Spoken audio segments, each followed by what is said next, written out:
Welcome back to the philosopher English research by Ravi Siddharth sir. आज का जो हमारा टॉपिक है वायस है। तो व्हाट इज वायस? तो voice is that form of a verb which shows whether what is denoted by the subject does something or has something done to it. तो देखिए वायस यानी कि काइंड्स ऑफ वायस। वायस कितने प्रकार का होता है? तो वायस दो प्रकार का होता है, एक एक्टिव वायस होता है और एक पैसिव वायस। लेकिन जो है कि वायस को जो है कि अगर देखा जाए तो उसको भी दो भागों में बांटा गया, यानी जो एक्टिव वायस पैसिव वायस है इसको दो भागों में बांटा है। एक होता है डायरेक्ट पैसिव होता है और एक क्या होता है इनडायरेक्ट पैसिव। यानी जो पैसिव होता है दो प्रकार का होता है, एक डायरेक्ट पैसिव और एक इनडायरेक्ट पैसिव। तो डायरेक्ट पैसिव में हम बाई का प्रयोग नहीं किया जाता और इनडायरेक्ट पैसिव में बाई का प्रयोग किया जाता है। जैसे अगर मुझे डायरेक्ट पैसिव बोलना हो, जैसे मैं कहूँ सब्जियां बिक रही हैं, ठीक है, कलम को तोड़ा गया है, ठीक है, ये आम खाया जा चुका है, ये सब क्या है? ये डायरेक्ट पैसिव है, इसमें सब्जेक्ट का अभाव है। तो अब जैसे मैं कहूँ कि अंगूठी पाया गया है, तो ये देखिए क्या इसमें सब्जेक्ट सब्जेक्ट जो कि नहीं है, तो इसमें सब्जेक्ट नहीं है, तो ये क्या है आपका डायरेक्ट पैसिव है।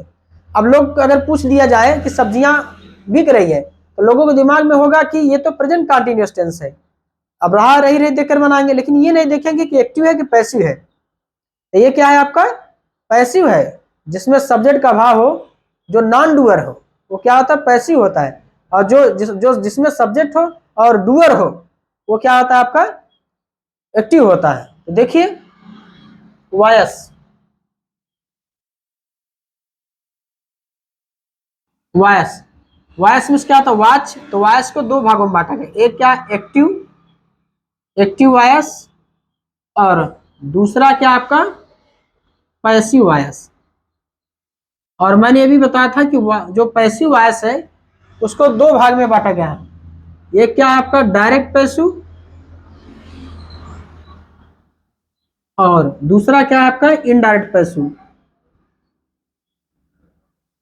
इनडायरेक्ट पैसिव एकदम एग्जाम के पॉइंट ऑफ व्यू से बताऊंगा ताकि आपको अच्छा जो कि मार्क्स प्राप्त हो। एक डायरेक्ट पैसिव और एक इनडायरेक्ट पैसिव। तो डायरेक्ट पैसिव में जो है कि बाई का प्रयोग हम नहीं करते और इनडायरेक्ट पैसिव में क्या करते हैं हम बाई का प्रयोग करते हैं, बाई का प्रयोग करते हैं। दूसरी बात है कि आप कैसे पहचानेंगे कि एक्टिव है कि पैसिव हो। तो मैं आपको बताना चाहूंगा कि जिसमें सब्जेक्ट हो और जो डूअर हो वो क्या होता है आपका एक्टिव रहेगा, और पैसिव क्या रहेगा जिसमें क्या हो जो सब्जेक्ट जिसमें ना हो, यानी सब्जेक्ट का अभाव हो और नॉन डूअर हो। नॉन डूअर जो यानी कि नॉन डूअर हो क्या होता है वो क्या कहलाएगा पैसिव कहलाएगा। जैसे अगर ऐसा रहा कि मैं सब्जियां बेच रहा हूं, ये क्या है एक्टिव है, क्योंकि देखिए क्या है सब्जेक्ट भी है और डूअर है। डूअर डू मीन्स क्या था करना, डूअर मीन्स क्या था करने वाला। तो मेरे द्वारा सब्जियां बिक रही तो क्या हो जाएगा एक्टिव है। अगर मैं कह रहा हूं कि सब्जियां बिक रही है तो पैसिव है, सब्जियां बिक रही सब्जी जो है आपने आप तो बिकेगा नहीं, उछल उछल के बिकेगा तो है नहीं, तो इसलिए क्या है वो पैसिव है। जैसे मैं कहूँ कि मैंने कलम तोड़ दिया है, ये क्या एक्टिव है, ठीक है, कलम तोड़ा गया है पैसिव है। जैसे मैं कहूँ कि किताब खरीदा गया पैसिव है, मैं किताब खरीदा हूं क्या है एक्टिव है। तो मुझे उम्मीद है कि आप समझ चुके होंगे कि एक्टिव और पैसिव में अंतर क्या है, कैसे पहचानेंगे, यानी हाउ टू आइडेंटिफाई एक्टिव वास और पैसिव वास एंड पैसिव वास, राइट। तो मैंने आपको ऑलरेडी बता दिया कि एक्टिव वास में यानी कि सब्जेक्ट होगा और जिसमें डूअर होगा, डू मिस करना और डूअर मिस क्या था करने वाला, और पैसिव में क्या होता है सब्जेक्ट का अभाव रहेगा और नॉन डूअर रहेगा, तो क्या कहलाएगा पैसिव। तो अपने दिमाग में ये भ्रम निकाल लीजिए, इल्यूजन निकाल लीजिए कि जिसमें बाई लगा रहेगा वही केवल पैसिव है। और मैं आपको बताना चाहूंगा कि जो वायस है, वायस के कॉन्सेप्ट को तब समझोगे जब आपको टेंस का अच्छे से ज्ञान होगा, तब आप आसानी से समझोगे कि टेंस अच्छे से आना चाहिए। कैसे पहचानोगे कि मतलब कि एक्टिव है कि पैसिव है, तब आपको पढ़ने में भी बहुत मजा आएगा, मुझे पढ़ाने में भी बहुत अच्छा लगेगा। अब आप लोग लिखिए कि टेंस चार्ट, क्या लिखेंगे आप टेंस चार्ट। टेंस चार्ट में क्या बनना है आपको, आपको पता है कि टेंस तीन प्रकार के होते हैं, प्रेजेंट पास्ट फ्यूचर, लेकिन सबके प्रेजेंट के चार पार्ट होते हैं, पास्ट के भी चार पार्ट होते हैं और फ्यूचर के भी चार पार्ट होते हैं। इस प्रकार 12 हुआ, 12 पार्ट हो गया। दूसरी बात एक है कि जो वायस होते हैं यानी कि एक्टिव वायस पैसिव वायस जो होते हैं वो केवल 8 का ही बनते हैं। जैसे देखिए पहला इधर आप क्या डालेंगे, एक्टिव, और इधर क्या डालेंगे, पैसिव। तो पहला देखिए क्या है, डज डू। डज डू को किस में बदलते हैं हम, इज, एम और आर, यानी कि डज डू यानी कि प्रेजेंट फिर टेंस के किस में चेंज करते हैं, प्रेजेंट कंटीन्यूअस टेंस में। और दूसरा देखिए इज, एम और आर, इज एम आर को किस में चेंज करते हैं हम, is, am, are plus being, is am are plus being. अगला देखिए हैज और हैज हैव को किस में चेंज करते हैं, यानी कि हैज और हैव प्लस बीन। देखिए पहले प्रेजेंट फिर टेंस कैसे बदलते हैं, प्रेजेंट कंटीन्यूअस टेंस में, और इसके बाद प्रेजेंट कंटीन्यूअस टेंस के यानी कि present continuous tense plus being, यानी is am are plus being. और हैज हैव को किस में चेंज करते हैं, has slash have plus been में, यानी हैज बीन हैव बीन। अब देखिए यहाँ पे यानी हैज हैव प्लस बीन, यानी इधर क्या लिखेंगे, नो चेंज, नो चेंज अर्थात नो वायस, इसका पैसिव नहीं बनेगा। ठीक, इसका पैसिव, क्योंकि हैज हैव बीन खुद है जो कि present perfect tense change into आपका present perfect tense plus being, right, यानी कि यानी has have change into has have plus been, इसलिए खुद ही प्रेजेंट परफेक्ट कंटीन्यूअस टेंस में चेंज हो जा रहा है, यानी कि present perfect tense change into present perfect continuous tense. अगला देखिए क्या आपका डीड, डीड को किसमें चेंज करते हैं, आपका वाजवर में, किसमें चेंज करेंगे, वाज स्लैश वर में। आप देखिए क्या होगा, वाज और वर, वाज वर को किसमें चेंज करते हैं, वाज और वर प्लस बीइंग में, वाज वर प्लस बीइंग में, राइट। इसके बाद देखिए क्या है, हाइड, हाइड किस में चेंज करेंगे, हाइड बिन में, किसमें चेंज करेंगे, हाइड बिन में। आप लोग इतना स्क्रीनशॉट ले लीजिए और साथ साथ नोट डाउन करते चलिए। मैं दोहरा दे रहा हूं, यानी कि डज डू को किसमें चेंज करते, इज एम आर में, और इज एम आर को किसमें चेंज करते, is am are plus being में, और हैज प्लस हैव किसमें चेंज करते, हैज बीन और हैव बीन में, और हैज बीन हैव बीन किसमें चेंज करते, नो चेंज अर्थात नो वायस, इसका पैसिव नहीं बनेगा। और डीड को किसमें चेंज करते हैं, वाजवर में, और वाजवर किसमें चेंज करते हैं, वाजवर प्लस बीइंग में, और हैड किसमें चेंज करते हैं, हैड बीन, यानी कि पास्ट परफेक्ट टेंस किसमें चेंज करते हैं, पास्ट परफेक्ट कंटीन्यूअस टेंस में चेंज करते हैं, राइट। तो आप स्क्रीनशॉट लीजिए, मैं थोड़ा साइड हो जा रहा हूं, अब मैं इसको इरेज कर रहा हूं।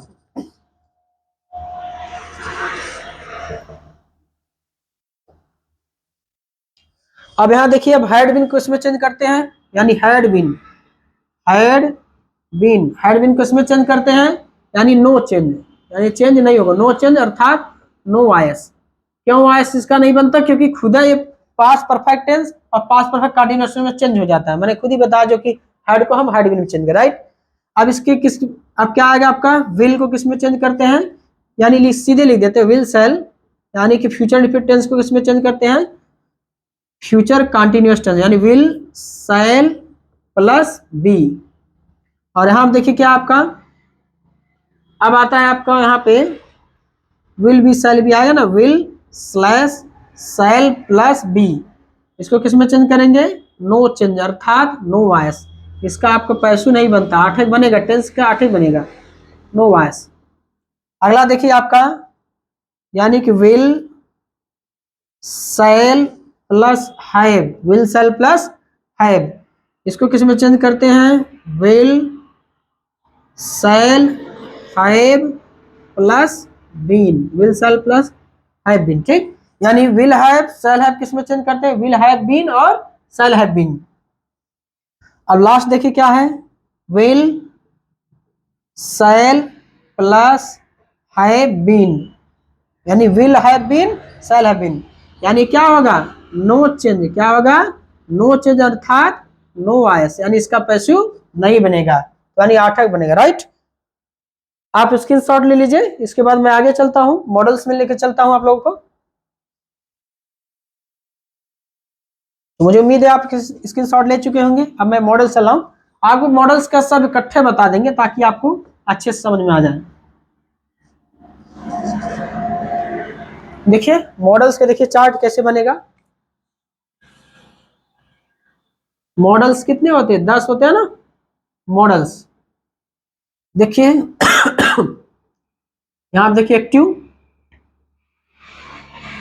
और यहाँ पे क्या लिखेंगे आप लोग? पैसिव। ठीक, मैं सब एक साथ लिख दे रहा हूं। देखिए यहाँ पे क्या डालेंगे?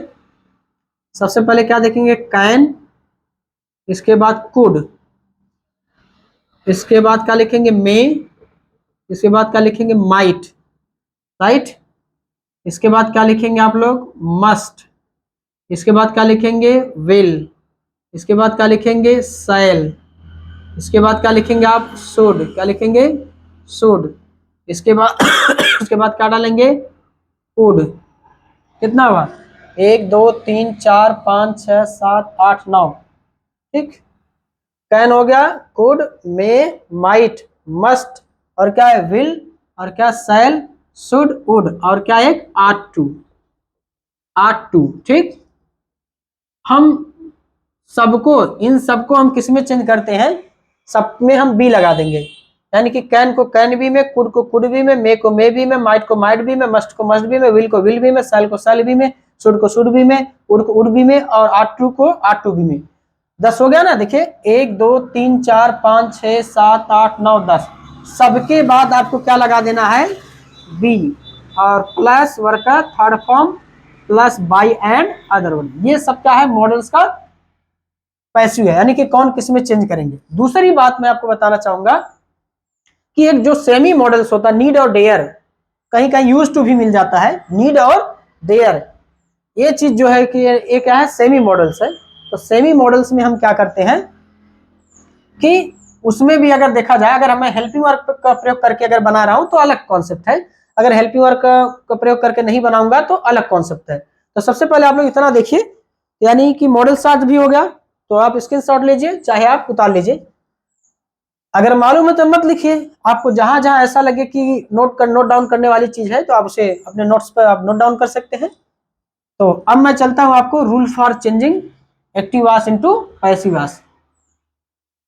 अगला आप लोग हेडिंग डालिए कि रूल फॉर चेंजिंग एक्टिव वास इनटू पैसिव वास, यानी कि rule for changing, rule for changing active वास इनटू पैसिव वास, एक्टिव वास इनटू पैसिव वास, राइट।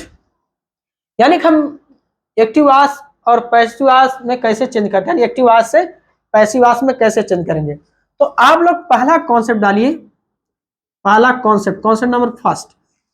तो लिखिए आप लोग, सब लोग, subject takes the place of object, यानी subject takes the place of object. ये पहला कॉन्सेप्ट क्या है कि subject takes the place of object. अब कॉन्सेप्ट आप लोग क्या डालिए? सेकंड डालिए। कॉन्सेप्ट सेकंड में क्या लिखिए? Object takes the place of subject, object takes the place of subject है। यानी मैंने पहले कॉन्सेप्ट क्या बताया कि subject takes the place of object, यानी जो सब्जेक्ट का स्थान है, जो सब्जेक्ट है वो ऑब्जेक्ट के स्थान पे आ जाएगा। और दूसरा मैंने क्या बताया कि object takes the place of subject, यानी जो ऑब्जेक्ट होता है वो सब्जेक्ट का स्थान लेता है, और जो सब्जेक्ट रहेगा वो ऑब्जेक्ट का स्थान ले लेता है। और थर्ड कॉन्सेप्ट क्या है? थर्ड लिखिए आप लोग, appropriate auxiliary verb is used, appropriate auxiliary verb is used, यानी उपयुक्त सहायक क्रिया का प्रयोग हम लोग करेंगे, यानी appropriate auxiliary verb is used. अब कॉन्सेप्ट क्या है आपका? 4 क्या है कि any form of the verb, any form of the verb should be change into V3, मतलब दुनिया का कोई फॉर्म हो, हम पैसिव वास बनाते समय वर्ब को थर्ड फॉर्म में चेंज करते हैं। मैंने क्या बोला कि any form of the verb should be change into V3, यानी जो हमारा दुनिया का कोई वर्ब रहेगा पैसिव बनाते समय वर्ब का थर्ड फॉर्म का प्रयोग करते हैं। अगला देखिए क्या है, कॉन्सेप्ट 4 होगा। कॉन्सेप्ट 5 क्या है आपका कि अप्रोप्रिएट ऑक्सिलरी इज यूज्ड होगा। अब मैंने क्या बोला कि any form of the verb should be change into V3, और अगला क्या है? कॉन्सेप्ट 5 क्या है? After V3 by is used, after V3 by is used, यानी कि हम जो कि वर्ब का थर्ड फॉर्म प्रयोग करने के बाद हम बाय का प्रयोग करेंगे। अब देखिए अगला, देखिए अगला कॉन्सेप्ट देखिए तो मैंने रूल फॉर चेंजिंग में क्या बताया कि subject takes the place of object, यानी जो सब्जेक्ट रहेगा वो ऑब्जेक्ट का स्थान ले लेता है। और सेकंड कॉन्सेप्ट मैंने क्या बोला कि object takes the place of subject, यानी जो ऑब्जेक्ट रहेगा वो सब्जेक्ट का स्थान ले लेगा। थर्ड कॉन्सेप्ट मैंने क्या बोला कि appropriate auxiliary verb is used, यानी उपयुक्त सहायक क्रिया का प्रयोग करें। फोर्थ क्या है आपका कि any form of the word should be change into V3, मतलब दुनिया का कोई हो वर्ब वो हम जब भी चेंज करेंगे पैसिव बनाते समय वर्ब का थर्ड फॉर्म का प्रयोग करेंगे। After V3 by is used, यानी कि जब वर्ब का थर्ड फॉर्म का प्रयोग हो जाएगा हम बाई का प्रयोग करेंगे। किसमें करेंगे? जब हमारा जो है कि वॉइस इनडायरेक्ट वॉइस हो। अब हम अगला देखेंगे, यानी कि चार्ट 1 हो गया, टेंस चार्ट हो गया, और सेकंड क्या आपका केस चार्ट है। केस चार्ट मैं पूरा नहीं बताऊंगा क्योंकि मैं नाउन जेंडर और केस पे मैं वीडियो ऑलरेडी बना चुका हूं। जिसको केस चार्ट देखना वो जाकर देख सकता है, राइट। तो केस चार्ट में देखिए, पहला देखिए क्या आपका सब्जेक्टिव केस, इस पे सब वीडियो बन चुका है सेपरेट केस पे। और दूसरा क्या आपका ऑब्जेक्टिव केस, क्या होगा? Objective case. दूसरा क्या आपका objective case, OBJECTIV, objective case, right. तो सब्जेक्टिव केस क्या होता है, यानी कि when a noun or a pronoun is used as a subject it is called subjective case, यानी जब किसी नाउन प्रोनाउन का प्रयोग सब्जेक्ट के जैसा इस्तेमाल किया जाए वो सब्जेक्टिव केस कहलाता है, यानी कि कर्ता कारक कहलाता है। ऑब्जेक्टिव केस क्या होता है, यानी when a noun or a pronoun is used as an object it is called objective case, यानी जब किसी नाउन प्रोनाउन का प्रयोग ऑब्जेक्ट के जैसे प्रयोग किया जाए तो ऑब्जेक्टिव केस कहलाता है, यानी कि कर्म कारक कहलाता है। तो देखिए हम कैसे चेंज करेंगे एक्टिव से पैसिव में सब्जेक्ट वाला। यही क्या देखिए आई को किस में चेंज करेंगे हम? बाई मी में। दूसरा देखिए वी, इसको किस में चेंज करेंगे? बाई अस में। और यू को किस में चेंज करते हैं? बाई यू में। किस में चेंज करेंगे? बाई यू में। इसके बाद ही किस में चेंज करते हैं? बाई हिम में। सी को किस में चेंज करते हैं? बाई हर में। ईट को किस में चेंज करते हैं? बाई इट में। और नेम को किस में चेंज करते हैं? बाई नेम में। किस में चेंज करेंगे? बाई नेम में, राइट। और लास्ट क्या है आपका? दे को किस में चेंज करते हैं? दे किस में चेंज करते हैं? बाई देम में। अगर नीचे ना दिख रहा हो तो मैं बोल रहा हूं, यानी कि दे को किस में चेंज करते हैं? बाई दे में चेंज करते हैं। अब मैं चल रहा हूं आप लोगों को एक्टिव से पैसिव में कैसे हम बनाते हैं, यानी एक्टिव का हम पैसिव कैसे बनाते हैं। मैंने पहला क्या बताया कि वॉइस जो है कि दो प्रकार का होता है, एक एक्टिव वॉइस और पैसिव वॉइस। दूसरा मैंने क्या बताया कि आपको टेंस चार्ट आपको तैयार करना है कि कौन सा किस में हम चेंज करते हैं। दूसरा मैंने आपको क्या बताया कि rule for changing active voice into passive voice, यानी कि हम एक्टिव से पैसिव कैसे बनाएंगे उसका आपको सब कॉन्सेप्ट याद कर लेना है। और ये क्या है आपका चार्ट नंबर 2 है, यानी कि केस चार्ट है, यानी हम सब्जेक्ट को ऑब्जेक्ट में कैसे टर्न करते हैं, कैसे चेंज करते हैं, उसको आप तैयार कर लीजिए। तब आपको जो कि समझिए कि बढ़िया से आपको समझ में आएगा। अब मैं इरेज कर रहा हूं, देखिए आप लोग। पहले मैं चलूंगा प्रेजेंट इनफिनिट टेंस का। देखिए पहला क्या है आपका? Present infinite tense, PRESCNT, present indefinite, INDEFINIT और TENSC, present indefinite tense, right. Present indefinite tense हम क्वेश्चन लिख देते हैं वॉइस। आप लोग वॉइस मतलब समझ जाइएगा कि active voice, passive voice, voice. तो आप लोग जानते हैं जो प्रेजेंट इंडेफिनिट टेंस का जो पॉजिटिव का जो स्ट्रक्चर होता है, सब्जेक्ट लगाएंगे प्लस वर्ब का first form, yes plus object slash complement, right. या ऐसे भी कर सकते हैं, सब्जेक्ट लगाएंगे प्लस वर्ब का फर्स्ट फॉर्म और इसके बाद यस या ES plus other word, right. तो देखिए हमको तो किसका बनाना है? आपको वॉइस का बनाना है, यानी कि प्रेजेंट इंडेफिनिट टेंस को हम किस में चेंज करते हैं? प्रेजेंट कंटीन्यूअस टेंस, यानी इजमारम वाला स्ट्रक्चर बनेगा। पहला देखिए आप सब्जेक्ट लगाएंगे, इसके बाद क्या लगाएंगे? इज लगाएंगे, एम लगाएंगे, इसके बाद आर लगाएंगे, प्लस वर्ब का थर्ड फॉर्म लगाएंगे, प्लस बाई लगाएंगे एंड अदर वर्ड लगाएंगे, राइट। आज मैं केवल पॉजिटिव बताऊंगा, जब मैं नेक्स्ट वीडियो में आऊंगा तो फिर से इसे मैं थोड़ा से पिछला मैं रिकॉल करवा दूंगा। देखिए थोड़ा सा रिफ्रेश कर दूंगा तो आपको समझ में आ जाएगा। देखिए जैसे मैं कह रहा हूं, पहला देखिए जैसे मैं कहूं कि आई राइट अ नॉवेल, मतलब मैं एक उपन्यास लिखता हूं। आई राइट अ नॉवेल। तो देखिए यहाँ दुनिया की कोई भी जब सेंटेंस जब शुरुआत होगा तो यहाँ हमेशा सब्जेक्ट रहेगा। और देखिए जो राइट है क्या है आपका मेन वर्ब है, इसे आप फाइनाइट वर्ब भी बोल सकते हैं। और नॉवेल क्या हमारा अदर वर्ड यानी कि ऑब्जेक्ट है। ठीक, मैंने क्या बोला कि rule for changing active voice into passive voice मैंने क्या बताया था कि subject takes the place of object, यानी जो सब्जेक्ट रहेगा वो ऑब्जेक्ट के स्थान पे आ जाएगा। तो मैं बना के दिखा रहा हूं, ये देखिए सब्जेक्ट है ना, तो आई है, तो आई का सब्जेक्टिव किस क्या होता है, बाई मी होता, राइट। यानी हमारा जो सब्जेक्ट था ये ऑब्जेक्ट के स्थान पे चला गया, बाई मी। दूसरा क्या है कि मैंने क्या बोला था कि ऑब्जेक्ट नॉवेल क्या ऑब्जेक्ट है ना, तो object takes the place of subject, तो यहाँ पे क्या हो जाएगा अ नॉवेल। ठीक है, रूल को समझिए, मैंने क्या बोला था कि subject takes the place of object. देखिए सब्जेक्ट क्या आई, तो किसके स्थान पे चला जाएगा, ऑब्जेक्ट। सब्जेक्ट यानी आई का ऑब्जेक्टिव किस क्या होता है, बाय मी। और सेकंड क्या देखिए object takes the place of subject. देखिए जो अ नॉवेल है ऑब्जेक्ट है, ये कहां आ गया, सब्जेक्ट के स्थान पर। और थर्ड मैंने क्या बोला था कि appropriate auxiliary verb is used, यानी उपयुक्त सहायक क्रिया प्रयोग करें। देखिए पहले अगर कोई चीज एक रहे और ही सी इट और नेम रहे तो उसके साथ क्या लगाते हैं, इज लगाएंगे, राइट। और दूसरी बात यानी जो अनकाउंटेबल नाउन रहता है, अनकाउंटेबल नाउन रहेगा उसके भी साथ क्या लगाते हैं, इज। यानी कोई चीज एक रहे और ही सीट नेम रहे यानी सिंगुलर नंबर है तो उसके साथ क्या लगाएंगे, इज। और जो जो वस्तु या जो पदार्थ अगर अनकाउंटेबल नाउन रहेगा तो उसके भी साथ क्या लगाएंगे, इज लगाएंगे, राइट। दूसरी क्या है, जो चीज सिंगुलर काउंटेबल नाउन हो, सिंगुलर काउंटेबल नाउन हो, सिंगुलर काउंटेबल नाउन हो, उनके भी साथ क्या लगाते हैं, इज लगाएंगे। जैसे अ पेन, मतलब पेन, एक पेन रहेगा तो क्या लगाएंगे, इज लगाएंगे, वो सिंगुलर काउंटेबल नाउन, पेन को गिन सकते, पीस वाइज गिन सकते हैं ना। दूसरा देखिए अगर कोई चीज एक से ज्यादा रहे, मतलब वन प्लस डॉट डॉट तो एक से ज्यादा समझ लेना, और यू और वी एंड दे इनके साथ आप क्या लगाएंगे, आर लगाएंगे, राइट। और हम प्लूरल काउंटेबल नाउन के भी साथ आर लगाते हैं, प्लूरल काउंटेबल नाउन के साथ हम क्या लगाते हैं, आर लगाते हैं, क्या लगाएंगे, आर लगाएंगे।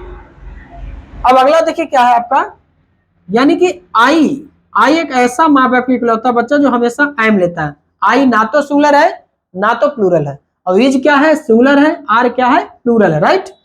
अब देखिए कि आई राइट अ लेटर, मतलब मैं एक पत्र लिखता हूं, तो आई देखिए क्या है, सब्जेक्ट है, subject takes the place of object. I का ऑब्जेक्ट क्या होता है, बाय मी। और दूसरा मैंने क्या लिखा था कि object text the place of subject, यानी जो ऑब्जेक्ट रहेगा वो सब्जेक्ट के स्थान पर रहेगा। और नॉवेल देखिए सब्जेक्ट हो गया। थर्ड कॉन्सेप्ट क्या लिखा था कि appropriate auxiliary verb is used, यानी उपयुक्त सहायक क्रिया का प्रयोग करें। अनॉवेल है ना, अब देखिए अनॉवेल कई, अभी मैं आपको बताना चाहूं, जैसे कहीं ए आ जाए, कहीं ए आ जाए या एन आ जाए तो उसके लिए भी इज लगेगा। इसलिए देखिए क्या नॉवेल है, उपन्यास है, इनके साथ क्या लगे, इज।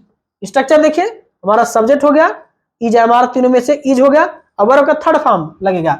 इसे वर्ब क्या राइट है, राइट का थर्ड फॉर्म क्या हो जाएगा, रिटेन। अब बाय मी है, देखिए a novel is written by me. अब मैं इरेज कर रहा हूं आपको, फिर से मैं बता रहा हूं ताकि आपको अच्छे समझ में आ जाए। देखिए जैसे देखिए क्या है, जैसे मैं कहूं कि you play a cricket, you play a cricket. अब देखिए क्या है, पहले अब लोगों बच्चों के दिमाग में क्या रहता है कि जो हम पीछे से जो ऑब्जेक्ट है वही, अगर मान लीजिए दो ऑब्जेक्ट आ जाए तब क्या करेंगे, एक डायरेक्ट ऑब्जेक्ट एक इनडायरेक्ट ऑब्जेक्ट आए तो कंफ्यूजन हो जाएगा, तब तो पूरा पैसे खराब हो जाएगा। इधर देखिए यू प्ले अ क्रिकेट, तो इधर अ क्रिकेट ऑब्जेक्ट है ना, तो इधर लाइए अ क्रिकेट। अब मैंने बोला था कि जहां ए एन रहे उसके लिए इज लगाएंगे, पहले स्ट्रक्चर में बना देता हूं, सब्जेक्ट लगाएंगे, इज लगाएंगे, एम लगाएंगे, इसके बाद आर लगाएंगे, प्लस वर्ग का थर्ड फॉर्म लगाएंगे, प्लस टाटा बाय बाय लगाएंगे, इसके बाद अदर वर्ड लगाएंगे। अब देखिए क्या है, ए क्रिकेट, ये क्या है कि ऑब्जेक्ट है ना, ऑब्जेक्ट को मैंने क्या बना लिया, सब्जेक्ट बना लिया, तो देखिए क्या है, आप सब्जेक्ट हो गया ए क्रिकेट। मैंने क्या सेकंड कॉन्सेप्ट क्या है, object takes the place of subject. तो पहले ऑब्जेक्ट क्या है, क्रिकेट है, तो हम सब्जेक्ट का स्थान ला दिया। अब इज हम आर तीनों में से कोई एक लगाएंगे, जहां ए एन आता है वो सिंगुलर होता है, तो यहाँ इज लगेगा। अब वर्ब क्या, प्ले, तो प्ले का थर्ड फॉर्म क्या होता है, प्लेड, क्या लगाएंगे, प्लेड। अब बाई, अब यहाँ देखिए यू का ऑब्जेक्टिव किस क्या आता है, यू। अगला देखिए, अगर ऐसा रहे कि सी शी हेल्प्स मी, यानी वह मेरी सहायता करती है। ये देखिए क्या है, मी क्या ऑब्जेक्ट है ना, मी क्या ऑब्जेक्ट है, इसको आप क्या बना दीजिए सब्जेक्ट, आई हो गया। आई के साथ क्या लगेगा, आई एम लगेगा। देखिए ऑब्जेक्ट था ना, मैंने सब्जेक्ट बना दिया, सब्जेक्ट होगा। अब इज एम आर तीनों में से एक लगाएंगे। आपको मालूम है कि आई एक ऐसा इकलौता बच्चा जो एम लेता है, यहाँ आई एम लगा दिए। अब इसके बाद क्या बता रहा है, वर्ब, वर्ब हेल्प है, हेल्प का थर्ड फॉर्म क्या होता है, हेल्प्ड। अब क्या क्या लगा देंगे, टाटा बाय बाय, और सी का ऑब्जेक्टिव केस क्या आता है, हर। नोट डाउन कर लीजिए, चाहे स्क्रीनशॉट ले लीजिए। अब मैं इरेज कर रहा हूँ, दो चार और बताऊंगा, इसके बाद तब आज का टॉपिक इतने रहने देंगे। इसके बाद तब मैं सेकंड जब वीडियो बनाऊंगा, यानी कि नेक्स्ट पार्ट जब मैं बनाऊंगा, तो मैं फिर से जो पॉजिटिव है मैं रिफ्रेश कर दूंगा, ताकि आपको आसानी से वॉइस का कॉन्सेप्ट अच्छे समझ में आ जाए। यानी सब्जेक्ट लगाएंगे, इज लगाएंगे, आई एम लगाएंगे, इसके बाद आर लगाएंगे, प्लस वर्ब का थर्ड फॉर्म लगाएंगे, प्लस टाटा बाय बाय लगाएंगे, इसके बाद अदर वर्ड। देखिए अगर ऐसा रहे कि Ram, Ram it's a mango, Ram it's a mango, यानी राम आम खाता है। अब देखिए ये सब्जेक्ट है और इट्स क्या आपका मेन वर्ब है, मतलब इट ए क्या है, अदर वर्ड यानी ऑब्जेक्ट है। हम पहले ऑब्जेक्ट को लेंगे, object place of subject, a mango इधर लाएंगे, अ मैंगो। अब मैंने आपको बताया कि जहां इज, जहां ए एल लगा रहेगा तो उसके साथ इज लगेगा, सिंगुलर है इज। अब वर्ब क्या है, ईट, तो ईट का थर्ड फॉर्म क्या है, ईटेन। अब क्या लगा, बाई। और राम का ऑब्जेक्टिव किसका आता है, राम का रामा होता है, रामू मत कर देना। देखिए आप मेरा कॉन्सेप्ट आप तैयार कर लीजिए, इसके बाद स्ट्रक्चर बढ़िया से देखिए, समझ में आ जाए। देखिए क्या है, object takes the place of subject, यानी जो ऑब्जेक्ट रहेगा वो सब्जेक्ट का स्थान पे आ गया, यहाँ सब्जेक्ट हो गया। अब देखिए इज एम आर तीनों में से कोई एक लगाएंगे। अब कैसे पहचानोगे कि सब्जेक्ट सिंगुलर है कि प्लूरल है, या ना तो सिंगुलर ना तो प्लूरल है, आप देखकर पहचानेंगे तभी लगाएंगे। अ मैंगो यानी एक आम, यानी देखिए जहां ए एन लगा रहता है वो हमेशा क्या होता है, ऑलवेज सिंगुलर होता है। तो अ मैंगो हो गया। अब इज एम आर तीनों में से एक लगा दिए, तो मैंने इज लगा दिया। अब वर्ब क्या, ईट, ईट के थर्ड फॉर्म इटेन। अब क्या लगाएंगे, बाई। अब क्या है, राम सब्जेक्ट है, तो subject takes the place of object, Ram के सब्जेक्ट के ऑब्जेक्ट क्या होता है, रामा होता है। अगला देखिए, अगर है भैया कि ही टीच इंग्लिश, यानी वह अंग्रेजी पढ़ाता है। तो देखिए इंग्लिश क्या है, दुनिया का नेम ऑफ सब्जेक्ट सब सिंगुलर होता है, दुनिया के सारे सब्जेक्ट क्या होते हैं, सिंगुलर होते हैं। तो पहले देखिए इंग्लिश क्या है, ऑब्जेक्ट है, इसको आप क्या बनाइए, सब्जेक्ट। तो इंग्लिश, अब इंग्लिश क्या है, subject, name of subject singular होता है, क्या लगाए, इज। अब वर्ब क्या, टीच, टीच का थर्ड फॉर्म क्या होता है, टाट। इसके बाद क्या लगाएंगे, टाटा बाबा लगा दीजिए, और ही का ऑब्जेक्टिव केस क्या होता है, हिम। मुझे उम्मीद है कि आपको समझ में आ गया होगा। एक दो मैं और बता दे रहा हूं। इसके बाद आज मैं केवल पॉजिटिव बताऊंगा, मैं आपको इल्यूजन में नहीं डालना चाहता, भ्रम में नहीं डालना चाहता। देखिए जैसे अगर ऐसा रहे कि they learn, they learn, L E A R N, L E A R N, they learn, क्या लिखूं, चलो हिंदी लिख देता हूं, दे लर्न हिंदी, यानी वे हिंदी याद करते हैं। क्या हिंदी क्या है, नेम ऑफ सब्जेक्ट है, हिंदी की यहां पर लाइए, हिंदी। अब क्या है, इज एम आर लगाएंगे, यानी ऑब्जेक्ट है हिंदी ना, क्या बनाएंगे, सब्जेक्ट बना दिए हिंदी।